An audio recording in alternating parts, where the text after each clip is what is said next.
There are many differences between regular people and drug kingpins. Not only is their life full of violence and unexpected events, you just never know when the police are gonna come bang down your door. Their homes are also, well, a little bit nicer looking than ours. People call it narcoarchitectura, the drug lord architecture. Think mansions, swimming pools, luxurious cars, secret passages. Even their own tombs have air conditioning, and it almost feels like a celebrity's fortune. So join us as we have a look inside some of the most controversial drug kingpins' homes that have ever existed. Oh, and a word of advice, kids. Don't do drugs.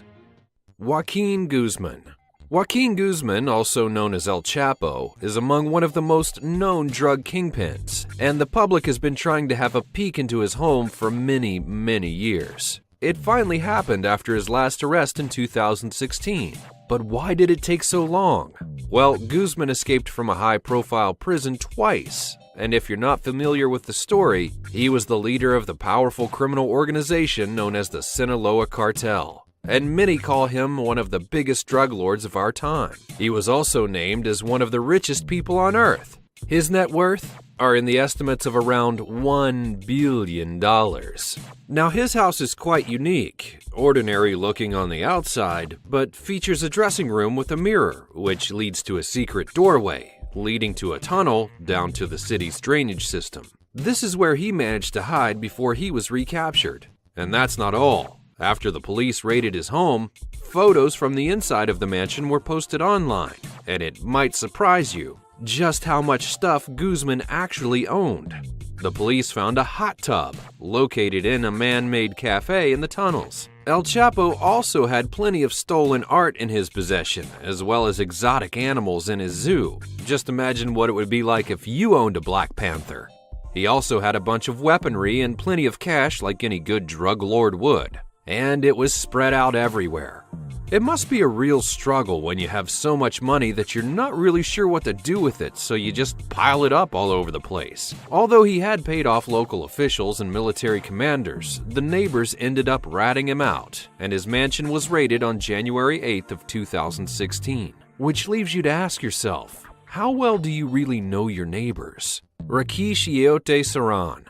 Now, some drug kingpins get really creative with how they get their money, and Rakesh Iote Saran didn't just sell drugs on street corners and then smuggle his way to his wealth. He had an online pharmacy, selling millions of dollars worth of pills over the internet, and reportedly earned $50,000 a day on average, which isn't really a bad deal, right? With the money he made, he bought a $1.2 million, 22,000 square foot mansion in Arlington, Texas, and it was just a few miles away from Cowboy Stadium. Now here's just a couple of the things that you would find if you walked into Rakesh's mansion. Heated marble tile, 5 fireplaces, an indoor pool, custom painted murals, and every room has large windows, and the front yard has a large garden.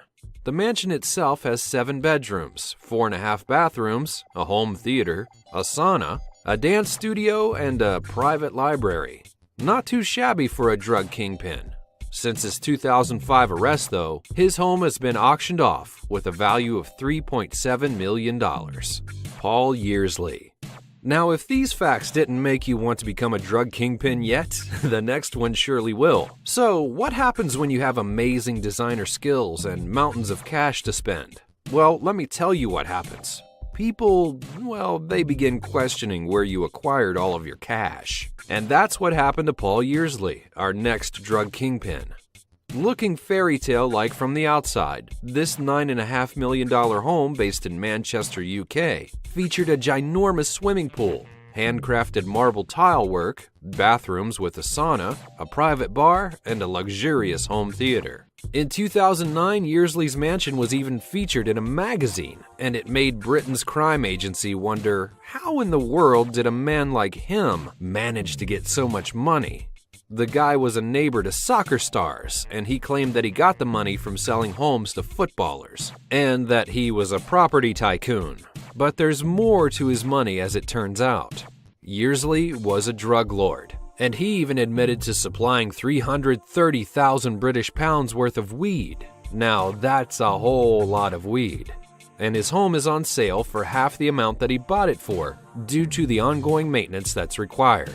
Now here's a lesson learned, kids. When you acquire illegal money, try not to brag about it and have photo shoots of your house in a magazine, because you just never know who's watching. And if nothing else, karma will eventually come to get you. And now a comedy break. Hey kids, do you want to hear a joke? Justin Bieber. Haha, just kidding. But it's relevant to our next drug kingpin, as weird as it might sound. Luciano Pezzo. Pezzo was one of Brazil's more successful drug traffickers, and after a massive November 2010 raid on Complexo de Alameo, a notorious Rio slum, Brazilian police found his mansion concealed among the squalor. Luciano was one of Brazil's top drug traffickers, and it took 2,600 police and army operatives to crack through his mansion walls. They said that it wasn't the first and definitely not the last raid. But they did discover something that was really mind-boggling, and a hell of a lot better than any luxurious car, home theater, or even a swimming pool. Luciano seemed to have a hand-painted mural of... You probably won't believe it, but it starts with a J and ends with Justin Bieber. That's right, it was a recreation of his album cover one time, and that's not the end of it. The mural had 2 large holes in it, and according to several reports, it's where he kept the drugs and weapons. A wall opposite of Justin Bieber's mural had Bieber's name full of hearts. No, I'm not kidding. As it turns out, Luciano actually recruited plenty of kids into his smuggling business, and some of them might have even been Justin Bieber fans. Now, while we hope those kids are doing alright these days, the thought of a glorified Justin Bieber poster in a drug kingpin's mansion is just really kind of hilarious, and it looks like there's no limit to Justin Bieber's fandom. Luciano didn't have an official nickname, but judging from these findings, a Belieber seems like a fitting choice. Pablo Escobar.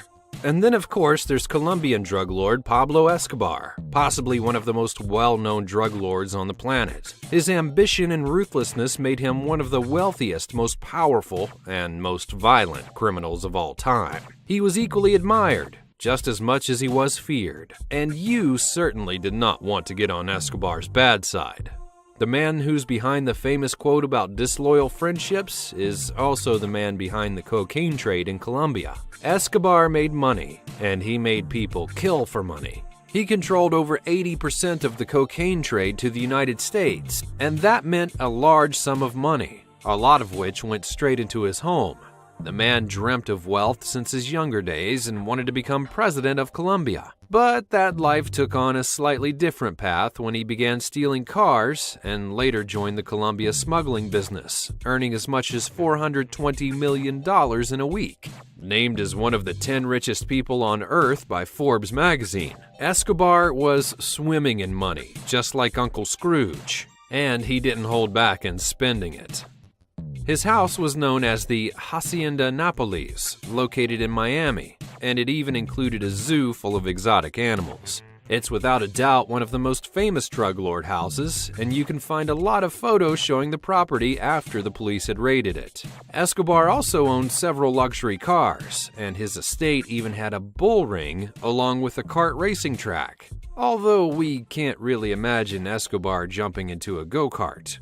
He even had a private runway for his planes so that he could make his drug smuggling job even easier for himself. Over the years, many entertainers as well as models and celebrities flew to his house to hang out with Pablo, and he was well known in every business imaginable. And upon his arrest, the government, for some reason, allowed Escobar to build his own luxury prison, which he named La Catedral.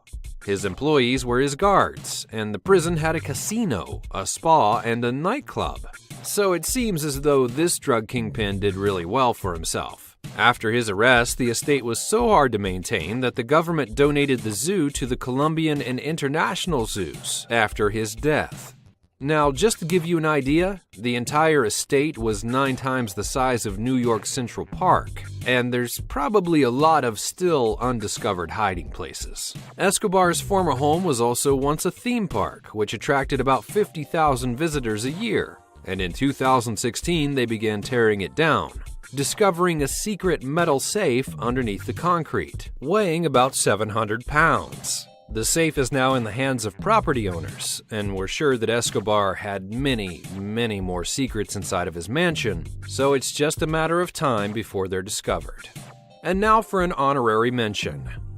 Tony Montana's Scarface Mansion. Sure, Tony Montana is a fictional drug lord, but his house was so impressive that we've added it to our list. The 10-acre property is real, and the mansion itself has about 10,000 square feet and is still on the market for $35 million. The price seems so extreme that no one is really willing to go for it. The mansion was built in the early 1900s, but has since been renovated.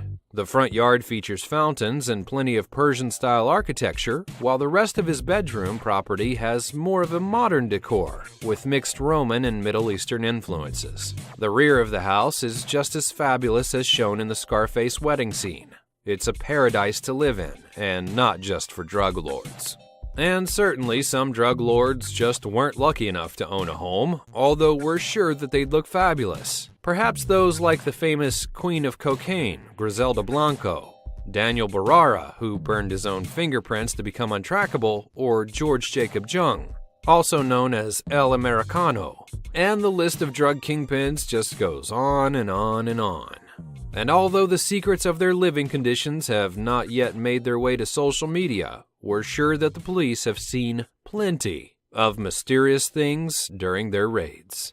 So the question on my mind is, what would you buy if you had all of that money? Let me know in the comments below. And while you're here, be sure to check out some of our other videos on prisons and drug kingpins, and subscribe for more in the future. Thanks for watching. Now, this granny's got more than just butterscotches and tissues in her purse. And that smell? Well, it's not her dental cream. It's the rank odor of crime. Darlene Mays, a 75-year-old grandmother living in Veneta, Oklahoma, puts most drug dealers to shame. Police had an inkling that this little old lady was doing something illegal, but when they raided her home in April of